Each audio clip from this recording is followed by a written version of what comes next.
الرجال قوامون علی النساء بما فضل اللہ بعضهم علی بعض وبما انفقوا من اموالهم۔ اللہ تعالیٰ نے مرد کو کچھ وجوہات کی بنا پر عورت پر فضیلت دی، پھر فرمایا فالصالحات قانتات حافظات للغیب بما حفظ اللہ۔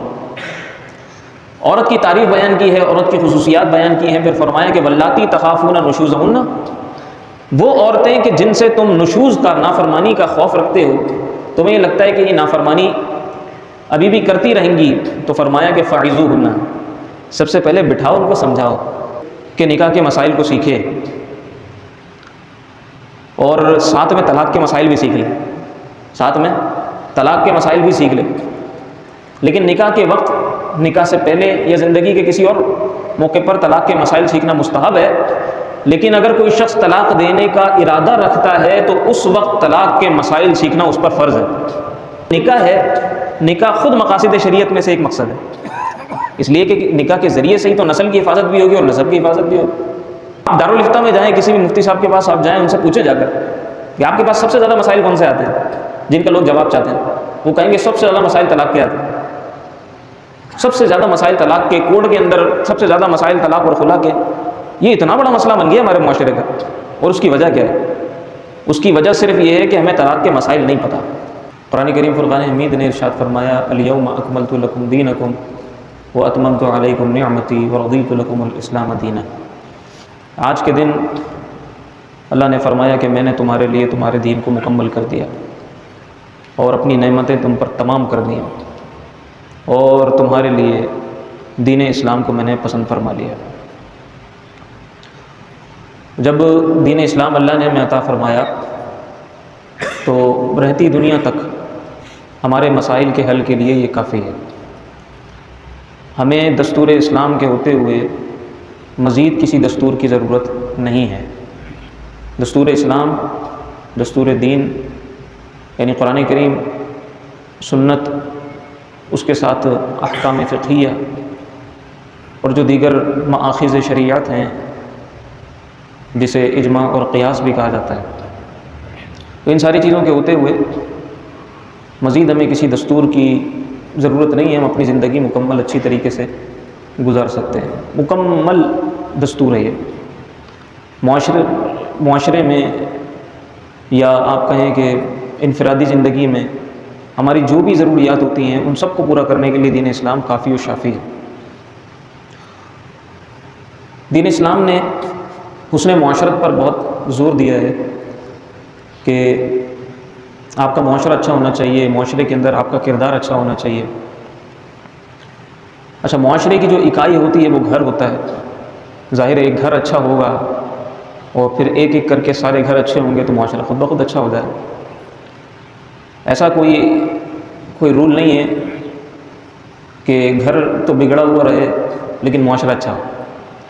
معاشرے کو اچھا کرنے کے لیے گھر کو اچھا کرنا ہوگا، گھر اچھا ہوگا تو معاشرہ خود بخود اچھا ہو جائے گا۔ ہر ایک کی خواہش یہ ہوتی ہے کہ معاشرہ بڑا خراب ہو گیا ہے، معاشرہ اچھا ہونا چاہیے، کوشش بھی کرتے ہیں، دعا بھی کرتے ہیں، لیکن اس کی پہلی اکائی اپنا گھر ہے۔ اپنا گھر اگر خراب ہے تو پھر معاشرے کی برائی کا ہم شکوہ کس سے کریں؟ تو سب سے پہلے اپنا گھر سدھارنا ہے۔ اور یہ جو رشتہ ازدواج ہے، نکاح کے ذریعے سے جو ایک رشتہ قائم ہوتا ہے، میاں بیوی بنتے ہیں، یہ بھی نسل انسانی کی حفاظت کا ذریعہ ہے، اور جسے ہم مقاصد شریعت کہتے ہیں۔ 5 چیزیں ہیں جو مقاصد شریعت ہوتی ہیں، یعنی شریعت جو اللہ نے ہمیں عطا کی ہے اس کے 5 مقاصد ہیں۔ پہلا مقصد ہے دین کی حفاظت، انسان کا دین محفوظ ہو۔ اسی طریقے سے جان کی حفاظت، انسانی جان محفوظ ہو۔ اس کی مختلف مثالیں ہیں، کبھی موقع ہوا تو صرف مقاصد شریعت پہ آپ کے سامنے گفتگو کریں گے کہ جو دین کے جو احکام ہیں نا، دین کے احکام کے اندر آپ کو یہ 5 مقاصد نظر آئیں گے۔ یا تو دین کا کوئی حکم دین کی حفاظت کے لیے ہوگا، یا جان کی حفاظت کے لیے ہوگا، یا مال کی حفاظت کے لیے ہوگا، یا عقل کی حفاظت کے لیے ہوگا، یا نسل کی حفاظت کے لیے ہوگا۔ یہ 5 باتیں ہوں گی دین کے احکام کے اندر، تو یہ کہلاتے ہیں مقاصد شریعت۔ شریعت جو اللہ نے ہمیں عطا کی ہے، سوال یہ بنتا ہے کہ اس شریعت کا مقصد کیا ہے؟ تو یہ 5 مقاصد ہیں جو شریعت کے احکام کے اندر ہمیں نظر آئیں گے۔ کہیں کہیں ایک سے زیادہ بھی ہو سکتے ہیں، لیکن یہ نہیں ہوگا کہ کہیں بھی کوئی موجود نہ ہو، کوئی نہ کوئی ان 5 مقاصد میں سے کوئی مقصد ہوگا۔ پھر اسی طرح ایک چیز ہوتی ہے مصالح مرسلہ، کبھی موقع ہوا تو انشاءاللہ اس پر علیحدہ سے گفتگو کریں گے۔ تو یہ جو مقاصد شریعت ہے، مقاصد شریعت کے اندر بھی ایک مقصد ہے نسل کی حفاظت۔ اللہ یہ چاہتا ہے کہ انسانی نسل محفوظ ہو، اور نسل کے اندر نسب بھی شامل ہے۔ آپ باہر کی دنیا میں دیکھیں جہاں نکاح نہیں ہے، بغیر نکاح کے بچے پیدا ہو جاتے ہیں، بعد میں پھر یہی رولا پڑا رہتا ہے کہ یہ بچہ کس کا ہے، اس کو کون پالے گا، کس کی ذمہ داری بنتی ہے۔ ایک عورت ہے، بدکار عورت ہے، اس کا بچہ پیدا ہوتا ہے، اس کو پتہ ہی نہیں ہوتا ہے بچہ ہے کس کا۔ تو نسب انسان کا محفوظ ہو، پیدا ہونے والا جو بچہ ہے عزت کے ساتھ دنیا میں آئے، عزت کے ساتھ رہے، فخر کے ساتھ رہے، اس کو پتہ ہو میرا باپ کون ہے، میری پیدائش کی میری جو ہے تربیت کی اور پرورش کی ذمہ داری کس شخص پر ہے، میری ماں کون ہے، یہ اس بچے کا حق ہے۔ اسی لیے مقاصد شریعت کے اندر اللہ نے احکام نسل کی اور نسب کی حفاظت کے بھی بیان فرمائے، یہ بھی شریعت کے مقاصد میں سے ایک مقصد ہے۔ لہٰذا یہ جو نکاح ہے، نکاح خود مقاصد شریعت میں سے ایک مقصد ہے، اس لیے کہ نکاح کے ذریعے سے ہی تو نسل کی حفاظت بھی ہوگی اور نسب کی حفاظت بھی ہوگی۔ جہاں نکاح نہیں ہوتا ان کا معاشرہ گویا جانوروں کا معاشرہ ہے، پتہ ہی نہیں چلتا کہ کس کا بچہ کون سے باپ کا ہے، کس کا بچہ کون سی ماں کا ہے۔ تو جانوروں کا معاشرہ نہ بننے پائے، انسانوں کا جو معاشرہ ہے وہ انسانوں ہی کا معاشرہ ہو، ہر ایک کا نسب محفوظ ہو، ہر ایک کی عزت محفوظ ہو۔ تو یہ جو نکاح کا بندھن ہے بڑا خوبصورت بندھن ہے۔ پچھلے 2 جمعات کے اندر ہم نے اس حوالے سے اس کی خوبصورتی پر گفتگو کی۔ اللہ نے جناب اس کو اپنی نشانیوں میں سے قرار دیا۔ قرآن کریم کے اندر، احادیث کے اندر نکاح کے فضائل بھی بڑے بیان ہوئے، نکاح کی اہمیت بھی بہت بیان ہوئی۔ اسی طریقے سے جب نکاح ہو جاتا ہے، نکاح کے ساتھ پھر ایک چیز اور ہوتی ہے نکاح کے بعد، وہ ہوتی ہے طلاق۔ جو شخص نکاح کرنے کے لیے جا رہا ہے اس پر ضروری ہے کہ نکاح کے مسائل کو سیکھے، اور ساتھ میں طلاق کے مسائل بھی سیکھ لے، ساتھ میں طلاق کے مسائل بھی سیکھ لے۔ لیکن نکاح کے وقت، نکاح سے پہلے یا زندگی کے کسی اور موقع پر طلاق کے مسائل سیکھنا مستحب ہے، لیکن اگر کوئی شخص طلاق دینے کا ارادہ رکھتا ہے تو اس وقت طلاق کے مسائل سیکھنا اس پر فرض ہے۔ یہ بات سمجھ لیں۔ انسان جو کام بھی کر رہا ہے، جو اس کی فیلڈ ہے، اپنی فیلڈ سے متعلق یا زندگی میں کوئی کام کر رہا ہے، اس کام سے متعلق حلال و حرام کے، گناہ کے، ثواب کے مسائل سیکھنا اس پر فرض ہے۔ ایک تو ہے پورا علم دین حاصل کرنا، پورا علم دین حاصل کرنا ہر ایک کے اوپر فرض نہیں ہے کہ ہر شخص پر لازم ہو، فرض ہو کہ وہ عالم بن جائے، یہ فرض نہیں ہے۔ لیکن اتنا ضرور فرض ہے ہر شخص پہ کہ جو کام وہ کر رہا ہے اس کام میں حلال و حرام کے مسائل اس کو پتہ ہوں۔ اگر وہ تجارت کر رہا ہے تو کہاں سے لے سکتا ہوں، کس طرح لے سکتا ہوں، کن کنڈیشنز پہ کاروبار کر سکتا ہوں، اس کو یہ پتہ ہونا چاہیے۔ نماز ادا کر رہا ہے تو نماز کے مسائل سیکھنا اس پر فرض ہے۔ کب نماز میری مکروہ ہو جائے گی، کب نماز میری فاسد ہو جائے گی، سجدے کتنے ہیں، سجدوں کی جناب جو لینتھ ہے وہ کتنی ہے، قیام کس حد تک ضروری ہے، بیٹھ کر میں کب نماز پڑھ سکتا ہوں، نیچے کب بیٹھ سکتا ہوں، کرسی پر کب بیٹھ سکتا ہوں، وغیرہ وغیرہ جو نماز کے مسائل ہیں وہ نماز کے مسائل سیکھنا اس پر فرض ہے۔ روزہ رکھ رہا ہے تو روزے کے مسائل سیکھنا اس پر فرض ہے، اس کو پتہ ہونا چاہیے کہ میں نے روزہ تو رکھ لیا ہے، لیکن اس کو یہی نہیں پتا تھا کہ کھانے پینے سے یا فلاں کام سے روزہ ٹوٹ جاتا ہے، جناب اس نے روزہ توڑ لیا اور وہ کہتا ہے مجھے تو پتہ ہی نہیں تھا۔ روزے کے مسائل سیکھنا اس پر لازم ہے۔ اسی طریقے سے جب اس نے نکاح کیا ہے، نکاح کے مسائل سمجھنا لازم، طلاق دینے کا ارادہ رکھتا ہے تو طلاق دینے کے مسائل اس پر پہلے، طلاق دینے سے پہلے سیکھنا لازم ہے۔ لہٰذا ہر شخص جو نکاح کر چکا ہے، یہ میری آپ گزارش سمجھ لیں، نصیحت سمجھ لیں، یا آپ اس کو میرا درد دل سمجھ لیں، ہر شخص کو چاہیے کہ وہ طلاق کے مسائل سیکھ لے۔ طلاق کے مسائل سیکھ لے گا، انشاءاللہ ہمارے معاشرے سے طلاق کا جو یہ ہجوم ہے نا یہ کم ہو جائے گا۔ ہمارے یہاں طلاق کی جو شرح بڑھ رہی ہے، اتنی شرح ہے طلاق کی، اتنی شرح ہے، کورٹ میں جائیں تو آپ کو اکثر کیسز طلاق کے نظر آئیں گے، خلا کے نظر آئیں گے۔ آپ دارالفتہ میں جائیں، کسی بھی مفتی صاحب کے پاس آپ جائیں، ان سے پوچھیں جا کر کہ آپ کے پاس سب سے زیادہ مسائل کون سے آتے ہیں جن کا لوگ جواب چاہتے ہیں، وہ کہیں گے سب سے زیادہ مسائل طلاق کے آتے ہیں، سب سے زیادہ مسائل طلاق کے، کورٹ کے اندر سب سے زیادہ مسائل طلاق اور خلا کے۔ یہ اتنا بڑا مسئلہ بن گیا ہمارے معاشرے کا، اور اس کی وجہ کیا ہے؟ اس کی وجہ صرف یہ ہے کہ ہمیں طلاق کے مسائل نہیں پتہ۔ پہلے طلاق دے دیتے ہیں، طلاق دینے کے بعد اب سر پکڑ کے بیٹھ جاتے ہیں یہ کیا ہو گیا، پھر مفتی صاحب کے پاس جاتے ہیں، بولتے ہیں کہ کوئی حل نکالیں اس کا۔ حل کیسے نکل سکتا ہے؟ ایک شیشہ تھا آپ نے توڑ دیا، ایک برتن تھا آپ نے توڑ دیا، بالکل کرسی کرسی کر دیا، آپ کہتے ہیں کہ اس کو جوڑ کر دیں۔ یہ تو پہلے آپ کو سیکھنا چاہیے تھا۔ بہرکیف تو آج ہم انشاءاللہ کچھ ضروری باتیں، کچھ ضروری مسائل ڈسکس کر لیں گے، اور اللہ کی توفیق سے انشاءاللہ اللہ کے حکم سے یہ چیز ہمیں اچھی طرح سمجھ میں آ جائے گی کہ اس سے بچنا بھی کتنا ضروری ہے، اور اگر طلاق دینے کا ارادہ ہی ہو تو پھر اس وقت کتنے زیادہ پریکاشنز ہیں اور کتنے زیادہ احتیاطیں ہیں۔ آپ دیکھیں نا، میں پہلے بھی یہ آیت پڑھ چکا ہوں 5ویں سپارے کے اندر، الرجال قوامون علی النساء بما فضل اللہ بعضهم علی بعض وبما انفقوا من اموالهم۔ اللہ تعالیٰ نے مرد کو کچھ وجوہات کی بنا پر عورت پر فضیلت دی، پھر فرمایا فالصالحات قانتات حافظات للغیب بما حفظ اللہ۔ عورت کی تعریف بیان کی ہے، عورت کی خصوصیات بیان کی ہیں، پھر فرمایا کہ واللاتی تخافون نشوزہن، وہ عورتیں کہ جن سے تم نشوز کا، نافرمانی کا خوف رکھتے ہو، تمہیں یہ لگتا ہے کہ یہ نافرمانی ابھی بھی کرتی رہیں گی، تو فرمایا کہ فعظوہن، سب سے پہلے بٹھاؤ، ان کو سمجھاؤ، ایک بار نہیں، دوسری بار سمجھاؤ، دوسری بار نہیں، تیسری بار جب تک سمجھانے کا اسٹیج ہے تمہارا تم سمجھاتے رہو۔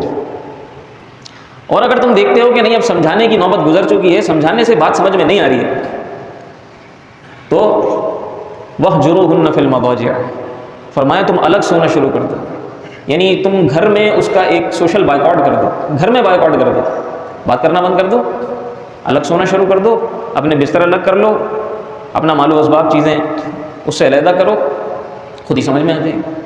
یہ دوسرا مرحلہ ہے، اور یہ بھی نہیں کہ صبح جناب نصیحت کی، دوپہر میں، شام میں جناب بستر الگ کر لیے، اس طرح نہیں، جب تک سمجھانے کا موقع ہے اس کو سمجھایا جائے، پھر اس کے بعد اگلا جو مرحلہ ہے اس مرحلے کی طرف کوچ کیا جائے، پھر اس کا ایک بائیکاٹ کیا جائے، اسی سے سمجھ میں آ جاتا ہے۔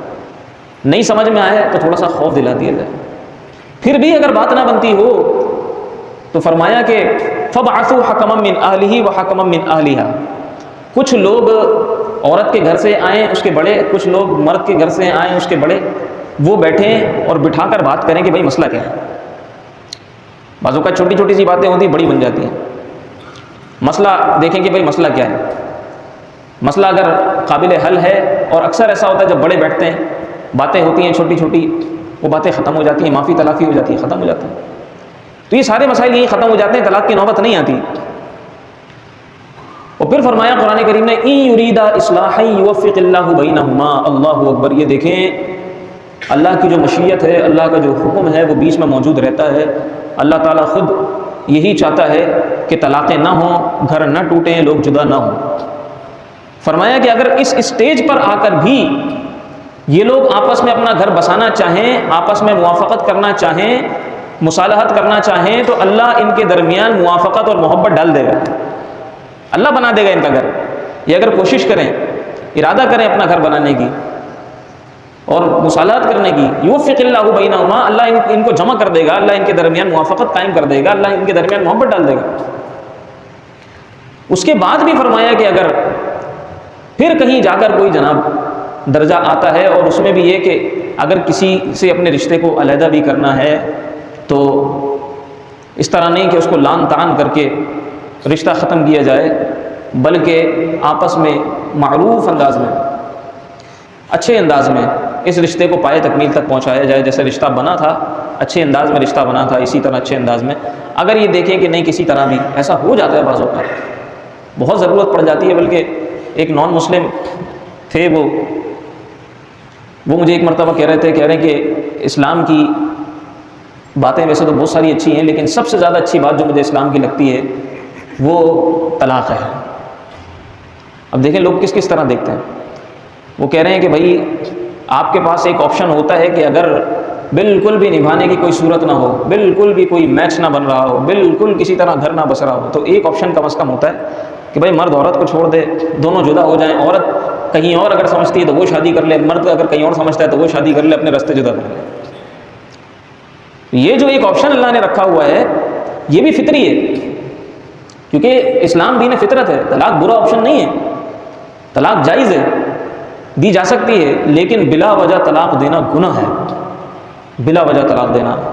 فرمایا کہ اللہ تعالیٰ کے حلال کردہ کاموں میں سب سے زیادہ اللہ کے نزدیک جو ناپسندیدہ ہے، اگرچہ حلال ہے، اگرچہ جائز ہے، لیکن سب سے زیادہ ناپسندیدہ اللہ کو طلاق ہے۔